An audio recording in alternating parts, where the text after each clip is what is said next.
Hey, what's going on, guys? It's Cory, the Real Estate Guy, and today I want to talk to you about two different things that happen on a contract when you are closing on a house, and that is your lender's title policy and your owner's title policy.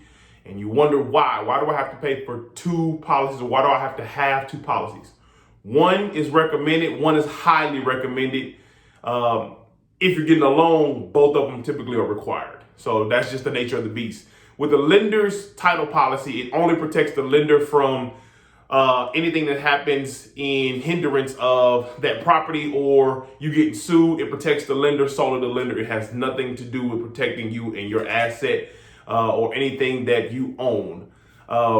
It only protects the lender since it's synonymous with the mortgage insurance like PMI or MIP that we talked about once before, where if you default on the loan, the lender, since it's a guaranteed back loan, typically conventional or FHA or VA, they are not at fault and they win.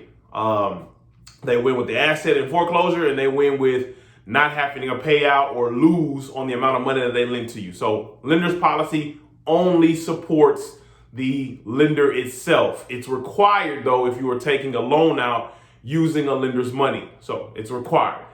Now with a owner title policy, this is where you have an advantage. An owner's title policy typically paid by the seller, depending on the terms you negotiate in your contract, but it's not a large fee, but it is a fee that is on top of what you pay your down payment or your closing cost fees if you don't get seller's concessions. But an owner title policy, what it does is it protects you in the event that later on down the road that you want to sell the house, that you are the sole owner of that property and you are the only vested person that has interest in that property, meaning that nobody can come back that had previously owned the house or was associated with somebody that owned the house previously and say that they have vested interest. So it protects you to make sure that you own the house free and clear.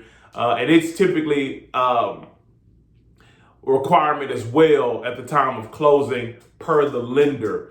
And it's, if not by the lender, say for instance, you are not getting a loan and you are in a position that you're paying all cash or any other financial situation where you're not going through a lender, then I highly recommend that you get a owner's title policy because it's not required, but it does protect you and your investment for future ramifications in the event that something happens down the road. So owner's title policy and lender's title policy, why and when they're required. It's Cory, the Real Estate Guy.